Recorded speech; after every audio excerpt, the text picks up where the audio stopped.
Welcome to All Craft GR Family and All Craft Homeschooling. My name is Christian and I'm a homeschooling mom. We have been homeschooling for about 6 years or so.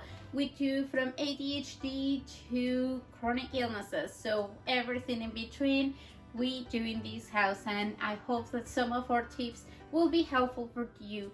If you hear or see something that it was helpful to you, let me know in the comments below.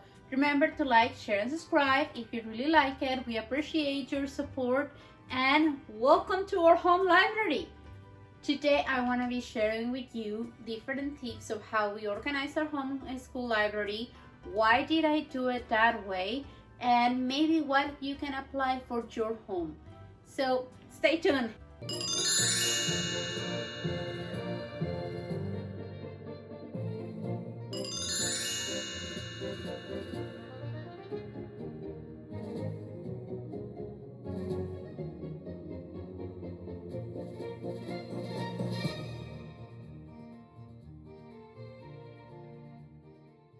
So thank you for humoring me.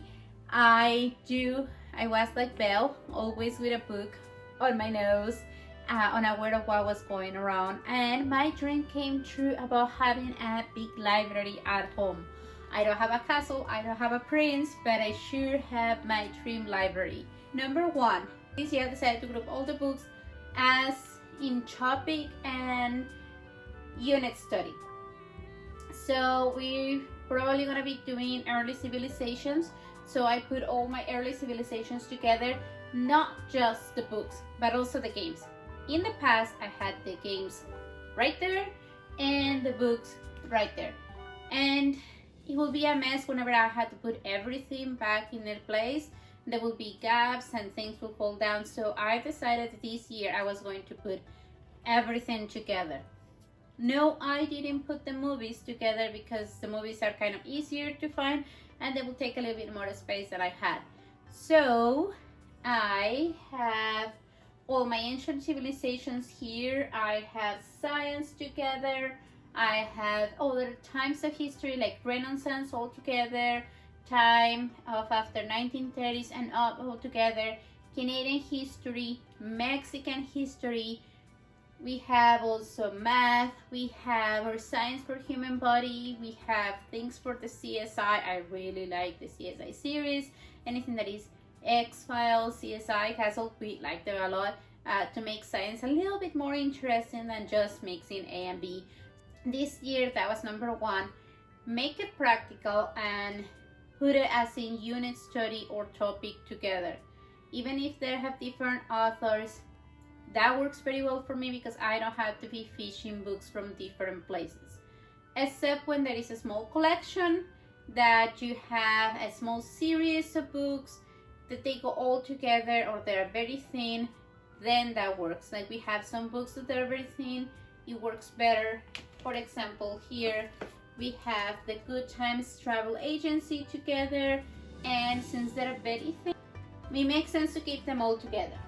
As well, if you have a collection of books, like behind me, I have Dear Canada, which is the equivalent Canadian version of American Girl. So girls is Dear Canada, and for boys, I Am Canada, and they have really nice stories. So my tip number two kind of goes along with tip number one, to keep everything together, all our books together for science as well as the games and material. However, not everything fit on the side of the books, so what I did was to keep also our collections of books together. So we have our collection of Dear Canada, we have Porkins for Dear Canada, we have a collection of the series of Imagination Station along with Geronimo Stilton and Tintin. We have our Nancy Drew puzzle, our Nancy Drew book, our Nancy Drew collection here as well. And we also have some learning beans that I will be telling you about in just a moment. We have our sensory toys and our tactile material. So that's tip number two. Try to keep everything that belongs to one thing together. And if Maria Kondo is listening to me, I'm sorry, I think that I understood that we should only have the books that bring us joy, this is what brings me joy. All these books, all these materials, games, board games, puzzles, tactile stuff. We learn so many different ways, and not one book has it all. So tip number 1 and tip number 2 go together. Keep everything together from one topic or from one kind of material or a collection. Try to keep them together. It's easier to find out what it is, where to put it back, and if you're missing something, you know where you got an idea what you're missing because it's all in order. Tip number 3.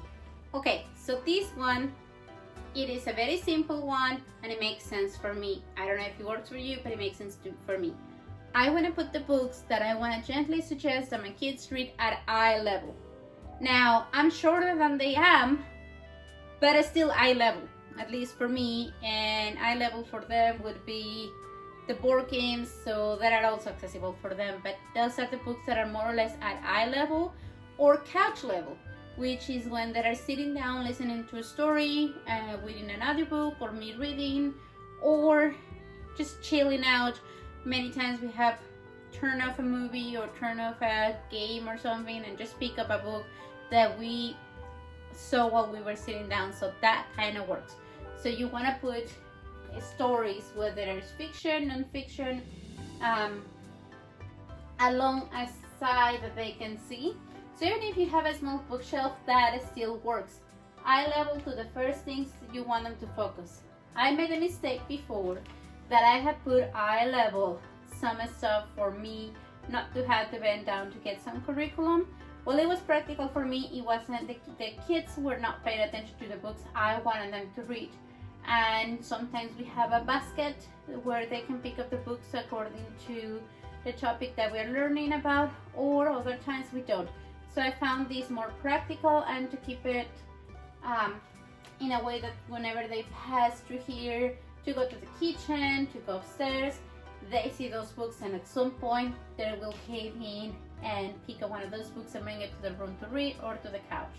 So if you're wondering how do I keep track of around 1,500 books, which is more or less the amount of books that we have in between the kids and myself in our bedrooms, in the living room, it's pretty easy. We have a app, it's not our app, we use an app called Libby, and I can show you how to use it step by step if you would like.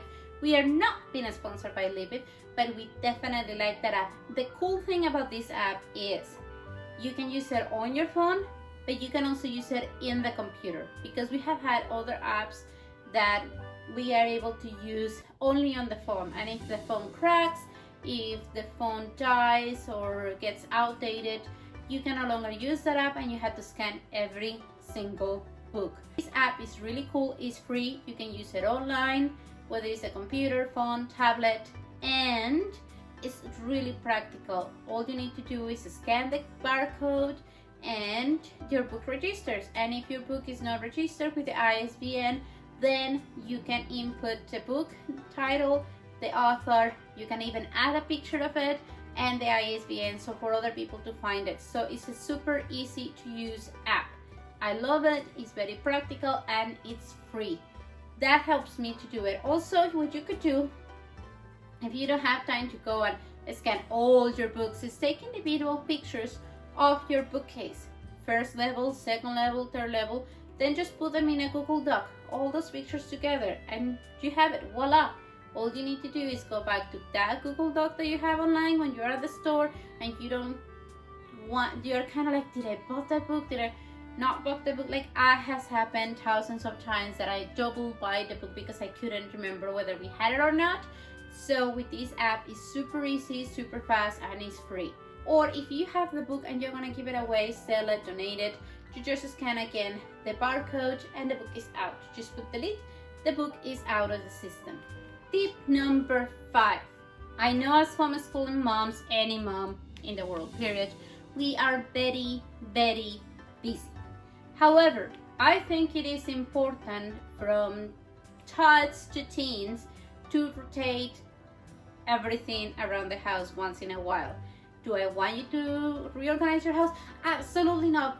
That is exhausting and time consuming. However, maybe the books that you have in this one here, you move them to the next one, or you move them one level. The ones that they were here in this level, you put them in here and you just switch them. So what's the point of rotating the books?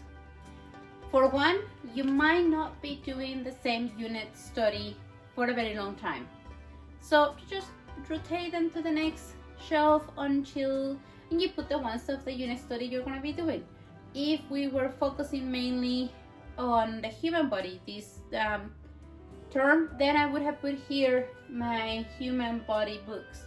So if you rotate them, they see something new, even though it has been there like forever. You have had that book like for 10 years. It's brand new for them. I promise you it's going to be brand new for them. This week that I was reorganizing the entire cosmos of my home library,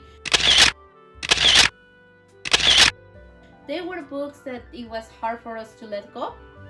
There were books that definitely we couldn't wait to get rid of because we never read them, and when we tried, they were very boring. And there were other books that we had in the shelf forever. I dusted them and we sat down and read instead of actually organizing the bookshelf. So your books might be there all the time, but because they are all the time in the same place, believe it or not, they become invisible to us. All we see is just the books. We don't see enough. So I wanted to share with you our educational, or what I call learning boxes. So here I have different learning boxes at the end of my bookshelf.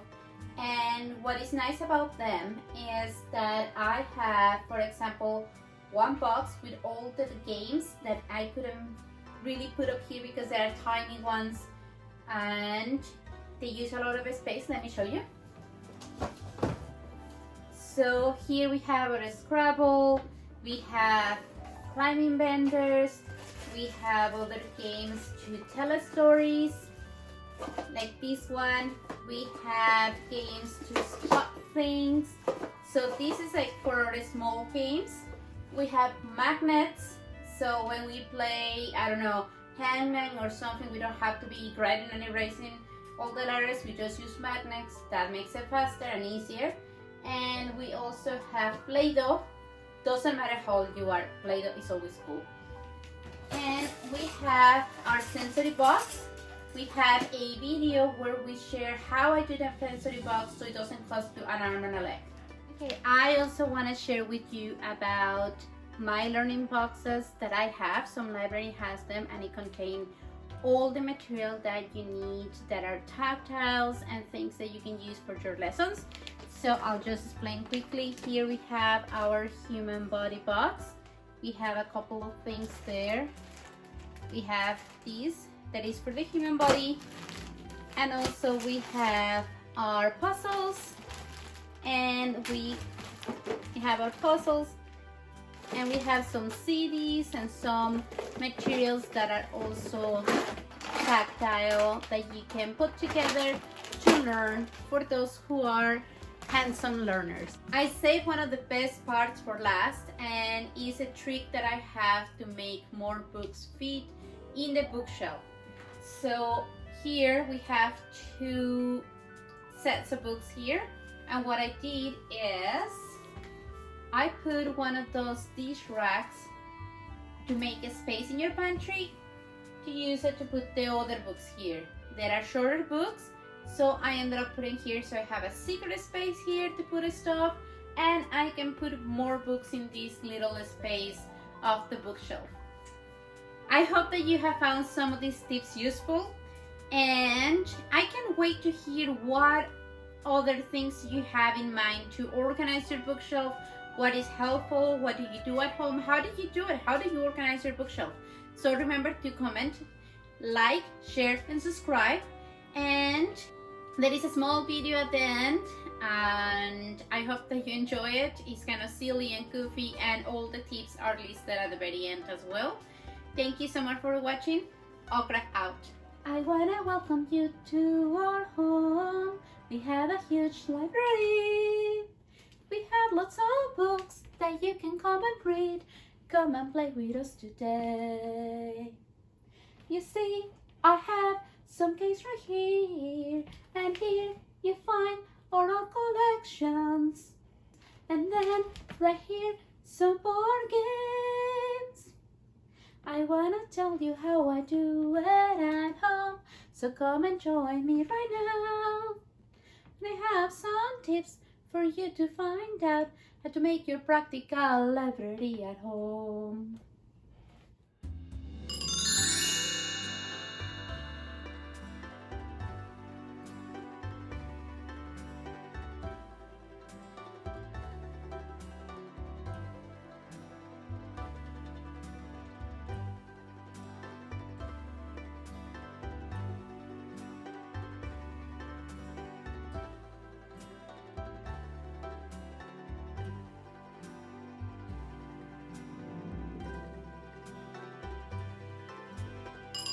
Oh, I didn't see you there. So, yeah, those people are crazy. So, if you'd like to see more videos, click here.